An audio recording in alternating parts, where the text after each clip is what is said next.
Now, if you've already seen the statistics from February 2025, you may be very shocked, but I'm going to break down why you shouldn't be so concerned with the 76% increase in active listings that has actually hit the market here. When we're looking at all these statistics, there's a lot of things that can be issues, and there's a lot of things that need to be actually broken down a little bit further to get a really good sense of what the market is actually doing. Because to say there's a 76% increase of listings is insane, but what are these listings actually? Are they houses? Are they condos? Is it a divide amongst all the different housing categories? Let's get into the numbers here. So before we break down what that 76% looks like, you need to understand what is actually happening when you're looking at these statistics. They're coming from the Toronto Real Estate Board.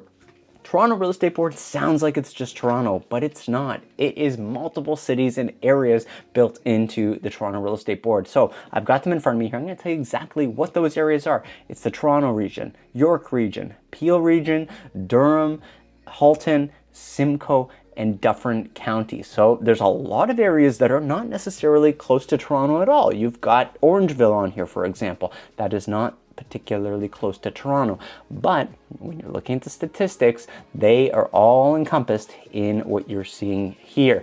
So while keeping that in mind, I've got the chart here in front of us. We've got the 416 and the 905 area codes here breaking down over the last year versus this year's numbers. You can actually see what the numbers have done.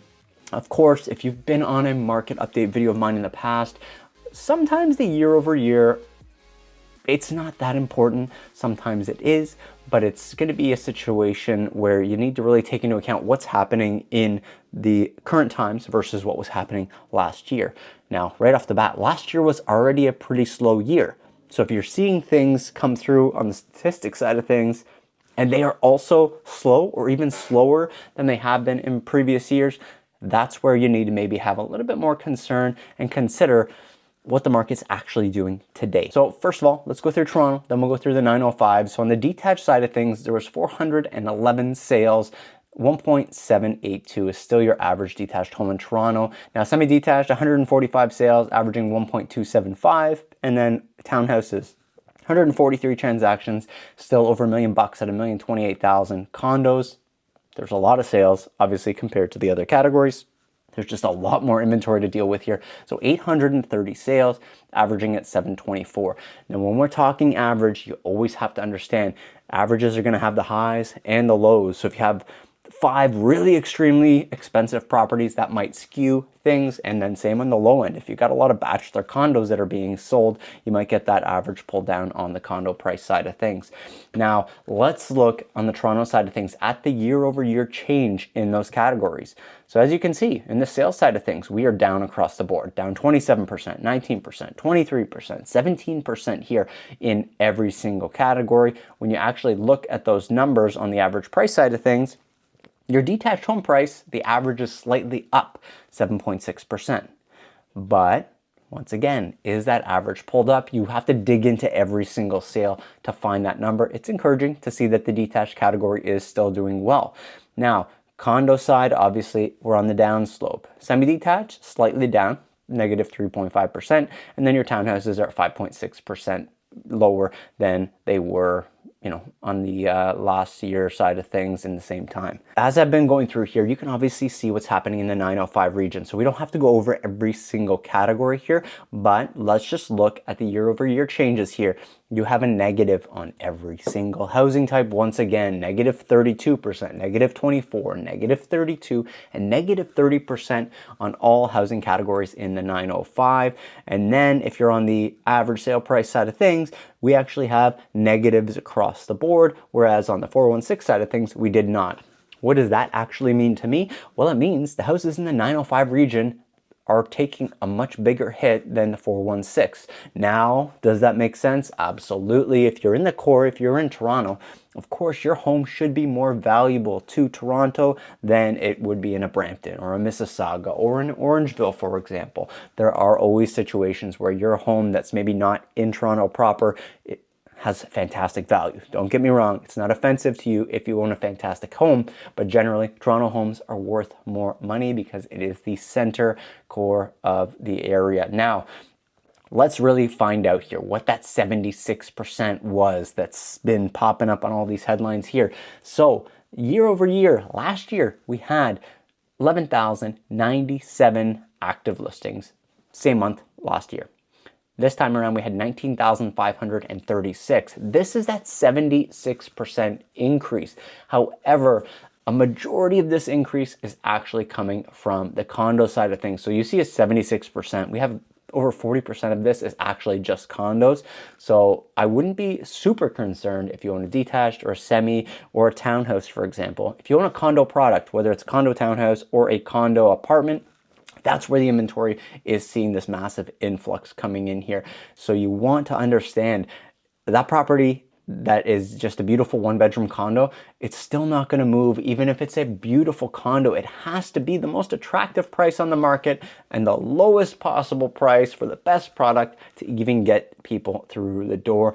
We've got clients currently who have condos on the market and they're just not getting showings. Even if you drop the price, and we've done that a few times, it's not enough to get people encouraged to buy a condo, because there's a lot of news about how just oversaturated the condo market is. So it becomes very frustrating for a lot of condo sellers, because they do potentially want to upgrade from that condo or make that transition. Maybe they've got a life event happening, like maybe they've had a kid and they want to go from that condo to that townhouse, or condo to that detached or semi-detached home. But you can't sell the condo, so you're stuck in limbo here, just trying to figure out what do we actually do with the situation. So that's the 76%, and you want to understand that, take it with a grain of salt. If you have a detached home, you're likely going to have no problem selling that home in a reasonable amount of time if it's priced well and it shows well. But let's take a look at the sales side of things. So we already talked about this earlier in the video. 2024 was not a good year. It was very slow. We had 5,562 sales happen same time last year. We only had 4,000 sales happen this year in the month of February. So we are down from an already slow market last year. That gives us a 27% decrease in the actual sales that have happened year over year. Now that is where I'm getting a little bit more concerned, because we're seeing an increase in inventory, albeit condo is the primary increase. We're not seeing people come out to look at any of these properties here. Unless you own a nice detached or semi-detached home, you're not going to have 10, 15 showings in the first week of your condo listing. Unfortunately, it's just not happening, especially outside of Toronto. Now, maybe you have an exclusive building. There's no other buildings. Maybe you're in Georgetown and you've got people who've been waiting to get a unit in that building. Okay, maybe you have a shot. But the average condo out there, if it's not unique, if it's not special, if there's lots of them in the area, it's becoming very, very challenging to get those sold. No matter how many paid advertisements we put out there, how great the price is, it's still like pulling teeth trying to get people to the actual property to take a look at it.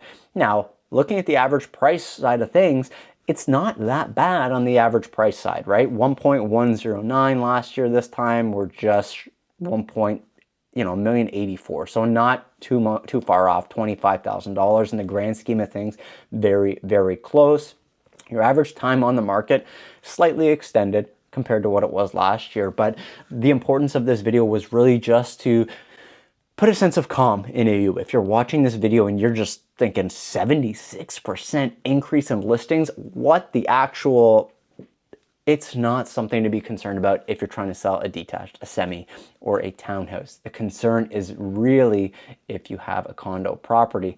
And with all these condos on the market, I'm going to say it in every video, it's becoming more and more appealing if you're trying to get your first property. Not if you're trying to invest. I don't think I would touch an investment right now on the condo side of things. But if you're trying to get a first property, maybe instead of renting, this starts to make more sense as these prices climb down. Now, if you want to go through that transition, if you're really thinking of getting into the market, you can always just reach out to me. My number's on screen. All my info is in the first pinned comment down below as well. Or you can just keep watching these videos every single week to keep updated on the real estate market until you are ready.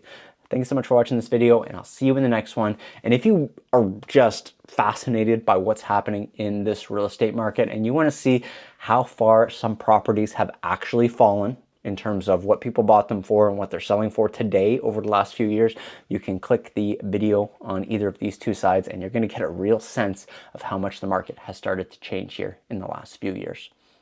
Thanks so much for watching. I'll see you in the next one. Bye for now.